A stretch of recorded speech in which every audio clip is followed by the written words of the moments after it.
মানে আমাদের সেনাবাহিনীর মধ্যে প্রতিক্রিয়া কি? জি, ধন্যবাদ আপনাকে। Talk of the day, burning questions, সবার এটা নিয়ে আলোচনা হচ্ছে। বাট একটা জিনিস আমরা খুব সহসায় ভুলে যাচ্ছি মনে হয়, আমরা যারা আছি, বিভিন্ন স্টেক হোল্ডার্স যারা আছি এখানে। আইসিটি একটা স্টেক হোল্ডার্স, আমি বলবো যে গভর্নমেন্ট কিছুটা নিউট্রাল প্লে করলেও গভর্নমেন্ট একটা স্টেক হোল্ডার্স, আমাদের বাহিনী যারা আছে বাহিনী একটা স্টেক হোল্ডার্স। এখন বাহিনীতে ধরো ফার্স্ট অফ অল আমরা এই হাউসে যারা আছি, যারা কনভিক্টেড অথবা যাদের বিরুদ্ধে এলিগেশনস আছে, যারা আসলেই মানবতা বিরোধী অপরাধ করেছে, তাদের শাস্তি হতে হবে, এটা তো আমরা সবাই একমত, রাইট? এখন এই শাস্তিটা কিভাবে হবে এবং কোন প্রক্রিয়াতে হবে সেটা ডিটারমাইন করবে নিশ্চয়ই গভর্নমেন্ট, অফকোর্স মানে সেনা সরকার। পরিবারের বিচারটা নিয়ে কোনো ধরনের কোনো, যেটা বলা হচ্ছিল যে আসলে সেনা পরিবার বলতে আপনি নিশ্চয়ই বুঝতে পেরেছেন যে সাবেক এবং বর্তমান যারা কর্মরত আছেন সবাইকে একটা অসন্তোষ, তারা এর জন্য কু করবে বা এই ধরনের যে কথাগুলো বলা হচ্ছিল। আমি এটাতেই আসছি, দেখেন মানে বিচারটা আসলে কোন প্রক্রিয়ায় যাবে। এখন যখন তাদের বিরুদ্ধে এই আইনি পদক্ষেপ নেওয়া হয়েছে, অবশ্যই দেশের সার্বভৌমত্বের রক্ষাকারীর যে প্রতীক বাংলাদেশ সেনাবাহিনী অথবা অন্য সশস্ত্র বাহিনীর অন্যান্য যে সংস্থাগুলো আছে, তারা কখনোই দেশের প্রচলিত আইনের বাইরে যেয়ে কিন্তু অদ্যাবধি কোনো ধরনের কাজ করে না। অর্থাৎ বিচারিক প্রক্রিয়া যখন একটা শুরু হয়েছে, সেই বিচারিক প্রক্রিয়াকে অবশ্যই তারা ইতিহাস বলে সম্পূর্ণ শ্রদ্ধা দেখিয়েছে। 7 মার্ডার থেকে শুরু করে যাদেরকে হস্তান্তর করা হয়েছিল সব ধরনের নজির কিন্তু আছে। কিন্তু এখন এই 25 জনের যখন আপনার গ্রেফতারি পরোয়ানা জারি করা হলো, এখন আইসিটি ট্রাইব্যুনালে হঠাৎ করে কেন জানি তাদের মনে হয়েছে যে তাদেরকে কি সেনাবাহিনী দিবে না কিনা বা তাদের বিচার হতে দিবে না কিনা, মানে এটা হঠাৎ করে তাদের মনে হওয়া এবং হচ্ছে রাতে হয়তো বা মনে হয়েছে এবং সকালে এসে আপনার আইনটা চেঞ্জ করে ফেললো যে এই আইন মানবতা বিরোধী অপরাধের যে আইনটা, এটা তৈরি করা হয়েছে আর্মি, নেভি, এয়ারফোর্স, গোয়েন্দা বাহিনী এবং পুলিশের সদস্যদের বিচার করার জন্য, যেটা আগে ছিল না। ওকে ফাইন, এটা 1971 সালে যারা মুক্তিযুদ্ধে মানবতা বিরোধী অপরাধী যারা ছিল তাদের জন্য করা হয়েছিল। এটার মধ্যে অন্য কেউ সংশ্লিষ্ট হতে পারবো না সেটাও না, অফকোর্স হতে পারবে। কিন্তু অল অফ এ সাডেন আপনি যখন ওভারনাইট একটা major inclusion in your clauses if you add, এটা কিন্তু একটা রিং বেল করে আমাদেরকে, বড় ধরনের রিং বেল করে। তার মানে হচ্ছে আমরা যে কথাটা বলছি, আবার গত রাতে আপনি দেখেন যে কুয়ের একটা যে আমেজ ছিল, লাইলাতুল গুজব, যেটা অনেকদিন ছিল না, আবার ব্যাক করে আসছে, thanks to them. But then still এটার সাথে কিন্তু কিছুটা কোরিলেশন আছে। আমরা যেটাই বলি না কেন, আপনি দুইটা যদি একসাথে মিলান, আপনি দেখবেন এদিক দিয়ে গুজবটা হচ্ছে, আবার ওই দিক দিয়ে ওই আইনটাকে কিন্তু তারা নতুন করে নতুন একটা আইন এখানে অ্যাড করেছে। তার মানে তারা টার্গেটেড ওয়েতে এখানে বাহিনীর যারা সদস্য আছে তাদের বিচার হইতেই হবে, যারা এটার সাথে সংশ্লিষ্ট। কিন্তু বাহিনীকে তারা এখানে কবজা করার জন্য, যেন বাহিনী এখানে কোনো ধরনের এক্সারসাইজ অথবা রোল প্লে না করতে পারে, তাদের যে আপনার বাংলাদেশ আর্মি অ্যাক্ট 1952 যেটা আছে, যেটা সংবিধান দ্বারা স্বীকৃত এবং মহামান্য রাষ্ট্রপতির অধীনের একটা বাহিনীকে তারা এখানে কোনো ধরনের প্লে যেন না করতে পারে, সেটার জন্য একটা রাতারাতি একটা আইন প্রণয়ন করে ফেলেন। তার মানে আপনি সরাসরি একটা বাহিনীর এন্টিটির বিরুদ্ধে আসলে অলিখিত একটা আপনি টাসেল অথবা যুদ্ধ ঘোষণা করে আপনি মাঠে নেমেছেন। This is number 1। নাম্বার 2 হচ্ছে এতে করে আসলে যে ভাইরা যেটা বলছিলেন এতে লাভবান কারা হবে, এটা লাভবান আসলে কেউ হবে না, ওনারা লাভবান হবে না, দ্যাটস ফর শিওর। এটা আমি ধরেন একজন এক্স মিলিটারি হিসেবে আমি বলতে পারি। আবার আমাদের যারা আছে তারাও যদি এটাকে বেশি হাইপার নিয়ে ধরেন কোনো কিছু একটা ডিসিশন নিয়ে ফেলে সশস্ত্র বাহিনী, তারাও লাভবান হবে না। অর্থাৎ এখানে একটা আপনার অ্যাসিমেট্রিক প্লে করার মতো কেউ নাই। মিনিং টু সে গভর্নমেন্ট থেকে যেটা ইনিশিয়েট হয়েছে, এখানে গভর্নমেন্টের হায়ার স্ট্রাকচারে যারা ছিল তাদের উচিত ছিল এটাকে একটা ব্যালেন্সড ওয়েতে আপনার এটাকে নির্ধারণ করা অথবা এটাকে ম্যানেজ করা। কিন্তু সেটা না করে রাতারাতি যখন ট্রাইব্যুনালের আইন, আবার এদিকে আইন বিবেচনা করে তাদেরকে হস্তান্তর করা হবে। এখন আমি যদি বলি যে ধরেন আপনার ধারা 16 অনুযায়ী ট্রাইব্যুনাল বলেছে যে ওয়ারেন্ট হওয়ার পরে intelligence organisation, RAB, police, army, BGB, যে আর্মিকে দিয়ে তারা কনভিক্টেড ক্রিমিনালকে তারা গ্রেফতার করাতে পারবে। এখন ল এনফোর্সিং এজেন্সিস হিসেবে তো বর্তমানে আর্মি ডেপ্লয়েড আছে। এখন তারা যদি বলে ওকে ফাইন, উই আর এলিয়ে নাও, এবং আমরা তাদেরকে গ্রেফতার করে আমাদের কাস্টডিতে রেখেছি, 24 ঘন্টা পরে তারা কোর্টে নিল এবং রিমান্ড চাইলো। এখন যদি রিমান্ড না মঞ্জুর করে তখন আবার সেনাবাহিনীতে ফেরত চলে আসার কথা। কিন্তু এটা যেন ফেরত না আসতে পারে, আপনি দেখেন ব্যাপারটা, সেই জন্য কিন্তু এই দুইটা আইন করা হয়েছে যে তাদের আপা যেটা বলছিলেন একটু আগে, যে আপনার অভিযোগ গ্রহণের সাথে সাথে আপনার চাকরি নেই। মানে যেখানে আমাকে কিন্তু আপনি সংবিধানে আপনি আমাকে সার্ভিস সিকিউরিটি দিয়েছেন, সরকারি service security is included in my constitution, আপনি সেখানে বলছেন আমার নামে কোনো একটা অভিযোগ হলে আমার চাকরি নেই। মানে হোয়াট ইট ইজ, তার মানে আমার মৌলিক অধিকার যেটা আছে সেটাকে সম্পূর্ণ খর্ব করে দেন আপনি বিচার করা শুরু করছেন। This is not right. আসছি আপনার কাছে। আনিস আলমগীর, হেফাজতে নেওয়া 15 সেনা কর্মকর্তার স্ট্যাটাস কি হবে জানতে চাইলে চিফ প্রসিকিউটর বলেন, আমাদের কাছে যেহেতু আনুষ্ঠানিকভাবে কেউ বলেনি যে তাদের আটক রাখা হয়েছে, তাই মিডিয়াতে যা এসেছে সেটিকে আমরা আমলে নিচ্ছি না। আমাদের যদি বলা হয় যে তাদের আটক রাখা হয়েছে, তাহলে অবশ্যই 24 ঘন্টার মধ্যে আদালতের কাছে আনতে হবে, এটাই বিধান। যেহেতু আমরা জানি না, সুতরাং এই বিষয়ে আমি কোনো মন্তব্য করতে চাই না। শনিবারের সংবাদ সম্মেলনে সেনাবাহিনীর adjutant general major general Mohammad Hakimuzzaman বলেন, তাদের বিষয়ে সামাজিক যোগাযোগ মাধ্যমে এবং টিভিতে স্ক্রল দেখে স্বপ্রণোদিত হয়ে আমরা তাদের হেফাজতে নেওয়ার উদ্যোগ নিয়েছি, মানে যাদের বিরুদ্ধে গ্রেফতারি পরোয়ানা ছিল। আজ পর্যন্ত আমাদের কাছে গ্রেফতারি পরোয়ানার কোনো কাগজ আসেনি, গতকালকে সংবাদ সম্মেলনে এটা বলেছে। মিডিয়াই কি তাহলে এই দুই পক্ষের মধ্যে যোগাযোগের মাধ্যম? দুই পক্ষ মিডিয়াতে দেখেছে বলেছেন এবং সেই অনুযায়ী তারা অ্যাক্ট করেছেন, তাই তো বলা হচ্ছে বা বুঝতে হবে আমাদের। কিন্তু আমাদের এটুকু দেখতে হবে যে আইন তো আমরা আসলে অত জটিল অনেকগুলো বিষয় আমরা আসলে বুঝি না। সেনাবাহিনীকে যদি এইখানে প্রোটেকশন দেওয়া হয় প্রচলিত আইনের বাইরে, তাহলে সেটা কি কার্যকরী হচ্ছে কিনা সেটাও কিন্তু দেখার বিষয় আছে। আমরা এই প্রথম দেখছি যে তারা তাদের আদালতের বাইরে এসে একটা পাবলিক আদালতে এই বিচারের সম্মুখীন হচ্ছে, যেটা আমরা অতীতে দেখিনি। তাও এই জন্য মানুষের কাছে এটা বিষয়টা বিস্ময়কর লাগছে।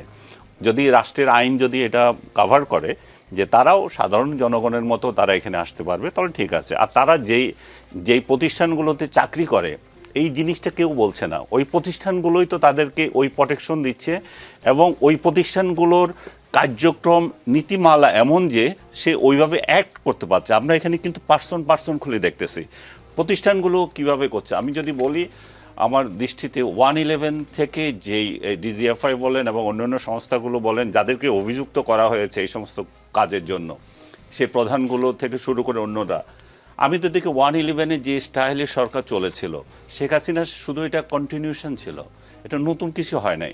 সো আপনি যদি কোনো প্রতিষ্ঠানের ব্যক্তিকে যদি দায়বদ্ধ করতে চান, আমি একটা টেলিভিশনের হেড, আমাকে যদি দায়বদ্ধ করেন তাহলে এখানে কার্যক্রম কীরকম সেটা চেঞ্জ করতে হবে আগে। তো আপনি তো প্রতিষ্ঠানগুলোকে চেঞ্জ করেন নাই, প্রতিষ্ঠানগুলোর কার্যক্রম চেঞ্জ করেন নাই। এখন হঠাৎ করে এসে আমাকে যে দায়িত্ব দেওয়া হয়েছিল সেই দায়িত্ব আমি পালন করলাম কেন, এটা নিয়ে কোশ্চেন করেছেন। এটা নিয়ে কোশ্চেন করাতে এটা জাতীয় এবং আন্তর্জাতিকভাবে এটা বিতর্কিত হচ্ছে। আমরা যে জিনিসটার জন্য সবচেয়ে বেশি আতঙ্কিত ছিলাম সেটা ছিল যে বাংলাদেশ সেনাবাহিনীর উপরে একটা কলঙ্ক আসতে পারে, যেহেতু জাতিসংঘ শান্তি মিশনে তারা কাজ করে। এই শান্তি মিশনের কার্যক্রমে যেহেতু সারা বিশ্বে আমরা এত সুনামের সঙ্গে করছি, সেখানে যেহেতু কোনো আঘাত না লাগে, এবং সেই জন্যই কিন্তু 5 আগস্টের সেনাবাহিনীর ভূমিকাতে সেই কথাটাও বলা হয় যে তাদেরকে বলা হয়েছিল তোমরা এটা করবে না, এটা করবে না, তোমরা এই ভূমিকায় যাবে না। সো আজকে যেই জায়গায় আছি আমরা, তাহলে আমাদের সেনাবাহিনীকে আমরা বিতর্কিত করি কি তাদের কাছে এই বার্তা দিতে চাচ্ছি যে দেখো এরা হচ্ছে কিলার, এরা হচ্ছে এরা হচ্ছে সেই, এরা গুমের সঙ্গে জড়িত?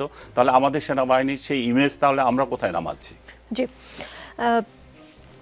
ডাক্তার জাহিদ, সেনাপ্রধান ওয়াকারুজ্জামান বলেছেন, আমি আপনাদের সতর্ক করে দিচ্ছি, পরে বলবেন যে আমি আপনাদের সতর্ক করিনি। আপনারা যদি নিজেদের মধ্যে ভেদাভেদ ভুলে একসাথে কাজ না করতে পারেন, নিজেরা যদি কাদা ছোড়াছুড়ি করেন, মারামারি কাটাকাটি করেন, এই দেশ এবং জাতির স্বাধীনতা সার্বভৌমত্ব বিপন্ন হবে। আপনার নিশ্চয়ই মনে আছে সেই কথাগুলো। মানে আপনার কি মনে হয় বিভিন্ন স্টেক হোল্ডাররা তার সেই সতর্কবাণী ভুলে গেছেন? ধন্যবাদ। আমি আসছি তার আগে একটা জিনিস, আপনি আনিস ভাইকে আগের দফায় জিজ্ঞেস করার সময় আমাদের প্রেস সচিবের একটা বক্তব্য বলেছিলেন যে আর কারো বিরুদ্ধে গ্রেফতারি পরোয়ানা জারি হবে না। এটা খুবই উদ্ভট কথা। মানে ধরুন যাদেরকে নেওয়া হলো তাদের তদন্ত হবে, তাদের জিজ্ঞাসাবাদ করা হবে, তাতে আরও অনেকের নাম বেরিয়ে আসতে পারে। মানে যদি নাম বেরিয়ে আসে আপনি গ্রেফতারি পরোয়ানা জারি করবেন না, এটা কিভাবে হতে পারে? মানে এই সরকারের জায়গা থেকে এই আলাপগুলো আপনি সান্ত্বনা দেওয়ার নামে করা কিন্তু একেবারে অর্থহীন ব্যাপার। এটা একটু অ্যাড্রেস করলাম। এবার আমি সেনাপ্রধানের কোনোভাবে না, ইভেন যাদেরকে ধরুন প্রাথমিকভাবে আমি ধরে নিলাম এনআরআই তদন্তে এসছে, ওনাদেরকে তো এরপর আবার জিজ্ঞাসাবাদ করা হবে। জিজ্ঞাসাবাদ করার পর দু একজন রিটায়ার্ড মেজরের নামও চলে আসতে পারে, তো দেখা গেল তাদেরকে তো গ্রেফতার করা লাগতেও পারে। ব্যাপারটা এইরকম, এটা আপনি বলতে পারেন না কখন, এটা তদন্তের উপর ডিপেন্ড করবে আসলে কি হবে। আপনি সেনাপ্রধানের যে বক্তব্যটার কথা বলছেন, বক্তব্যটা খুবই সমালোচিত হয়েছিল প্রাথমিকভাবে এইভাবে। মানে আমি আপনাদেরকে বলছি, মানে একজন সেনাপ্রধান যখন এইভাবে কথা বলেন, ওনার এই ঢংটা নিয়ে সমালোচনা ছিল, কিন্তু আমরা আস্তে আস্তে বুঝতে পারি উনি আসলে মোটামুটি এটা ওনার কথা বলার স্টাইল। কিন্তু উনি যে কথাটা বলেছিলেন এটা একেবারেই সত্য, এবং উনি যে দায়িত্বের মধ্যে ছিলেন, এখানে একটু বলে রাখা ভালো, বাংলাদেশের 5 আগস্ট পরবর্তী সময়ে সেনাপ্রধানকে প্রজাতন্ত্রের কর্মচারী বলবো আমরা বটেই। উনি প্রজাতন্ত্রের কর্মচারী, উনি নির্বাচন নিয়ে কেন কথা বলবেন, তিনি এভাবে কেন কথা বলবেন, তিনি প্রকাশ্যে কথা বলেছেন এই ধরনের, এবং মাঝে মাঝেই তার বক্তব্যে কিন্তু মনে হয় উনি একটা ডিফারেন্ট এন্টিটি, উনি তো সরকার আসলে ইন্টিগ্রাল একটা পার্ট। কিন্তু এই বাস্তবতা আমরা মেনে নেব। এই পর্যন্ত আমরা যে আলোচনাগুলো করলাম যে 5 আগস্ট পরবর্তী সময়ে শুধু না, তার আগে থেকে তিনি যে ভূমিকা পালন করেছেন এক ধরনের পরিস্থিতি আছে, তিনি তার খানিকটা ভিন্ন একটা সত্তা আছে। এবং আমরা আইনে একটা কথা বলি, এটা আইন না হলে আমি কথাটা ব্যবহার করতে চাই, ডক্ট্রিন অফ নেসেসিটি। আমরা অনেক সময় আইনের বাইরে গিয়েও কাজ করি। আমাদের তত্ত্বাবধায়ক সরকার বাতিলের পর এই যে দুটো নির্বাচন হতে পারবে বলছিল, যে আদালত বলছে এটা অসাংবিধানিক, এটা অগণতান্ত্রিক, তারাই আবার বলছে দুটো করা যাবে ডক্ট্রিন অফ নেসেসিটির নাম দিয়ে। সো এখন একটা ডক্ট্রিন অফ নেসেসিটি আমি দেখি যে সেনাপ্রধান এই ধরনের কথা বলছেন, ছাড় দেয়া। এখন তিনি যে কথাগুলো বলছিলেন সেগুলো আসলে আমরাও দেখতে পাচ্ছিলাম, তার জায়গা থেকে তিনি বলছেন, বলবেন আমি সতর্ক করিনি, তিনি সতর্ক করেছিলেন।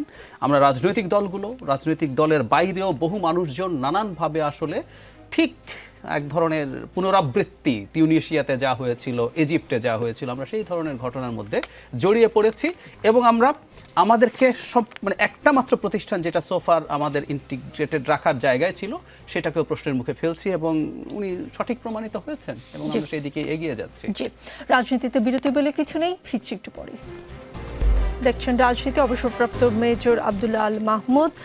গতকালকের প্রেস ব্রিফিংয়ে এক প্রশ্নের উত্তরে মেজর জেনারেল হাকিমুজ্জামান জানান, সেনাবাহিনী নির্বাচনে দায়িত্ব পালন করবে, তবে আইসিটির এই বিষয়টাই অবশ্যই আমাদের মোরালে এফেক্ট করবে। আগামী নির্বাচনে এর প্রভাব কি হতে পারে একটু বিস্তারিত যদি বলতে। তার যদিও তিনি বলেছেন যে ফেব্রুয়ারির নির্বাচনে মাঠ পর্যায়ে সেনাবাহিনী আরও ৩-৪ ভাগ বাড়ানো হবে বলে তিনি ব্রিফিংয়ে বলেছিলেন।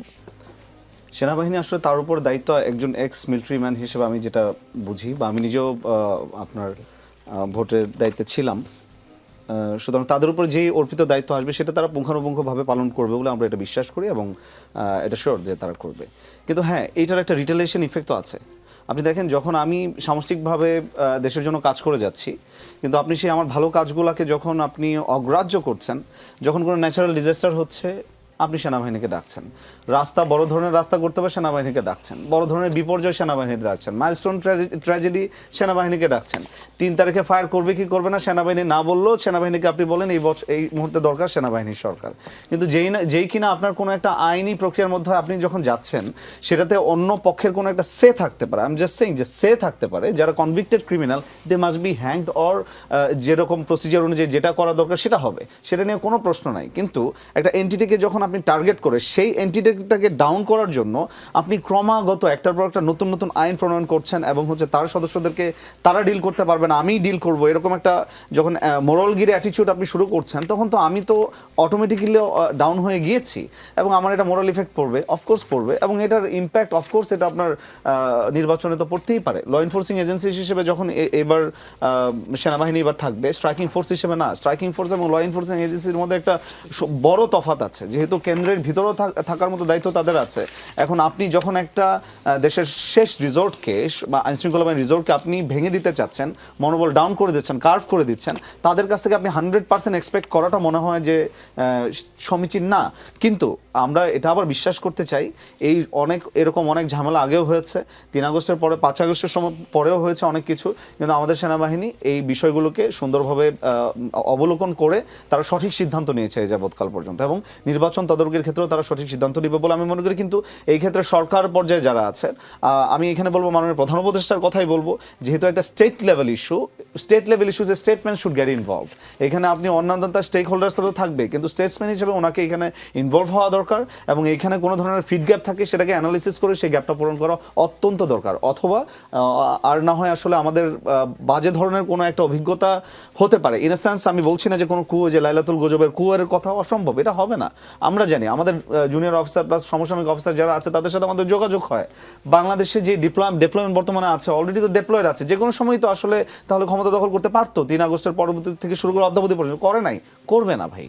দেশের প্রতি বাংলাদেশের সেনাবাহিনীর বিগত সময় 1/11-এর সময় যেই কলঙ্কিত আমরা হয়েছি, যে কলঙ্ক আমাদের ছিল, এই কলঙ্ক আর এই বর্তমান সেনাবাহিনী কখনো আর ক্যারি ফরওয়ার্ড করবে না। সুতরাং তাদের উপরে যে আস্থার জায়গাটা আছে সেটাকে কারা যেন আপনার কলঙ্কিত করতে যাচ্ছে, কারা যেন সেটাকে দূষিত করতে যাচ্ছে, সেটাকে আসলে জনগণের সামনে এমনভাবে উপস্থাপন করতে চাচ্ছে যে আসলে সেনাবাহিনী ভিলেন।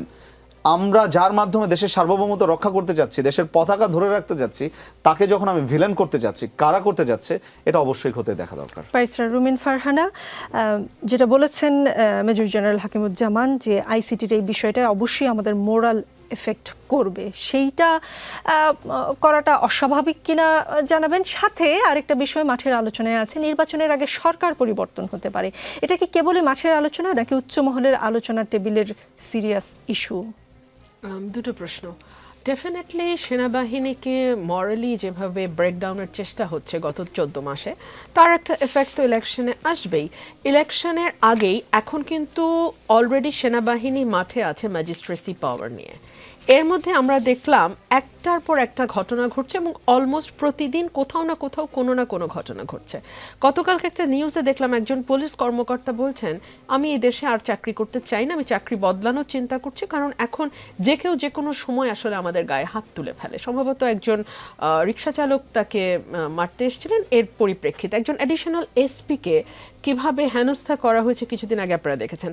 সো বাংলাদেশে একটা বড় চক্রান্ত আছে নির্বাচনটাকে ঘিরে, এবং একটা অংশ যারা হয়তো মনে করছে যে তারা যতটা হাইপ তুলছে সামাজিক যোগাযোগ মাধ্যমে, তারা যতটা দেখানোর চেষ্টা করছে যে মানুষ তাদের সঙ্গে আছে, মানুষ কিন্তু আসলে ভোটের মাঠে তাদের সঙ্গে নাই।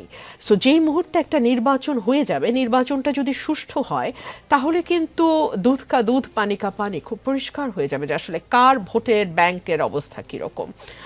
তারা চাইছে না নির্বাচনটি হোক। সো একদিকে তারা কখনো পিআরের কথা বলছে, কখনো জুলাই সনদের কথা বলছে, কখনো জুলাই সনদের আইনি ভিত্তি না হলে নির্বাচনে যাবে না হুমকি দিচ্ছে, কখনো বলছে যে একটা স্পেসিফিক মার্কা ছাড়া আমি কোনো অবস্থাতেই নির্বাচন করব না।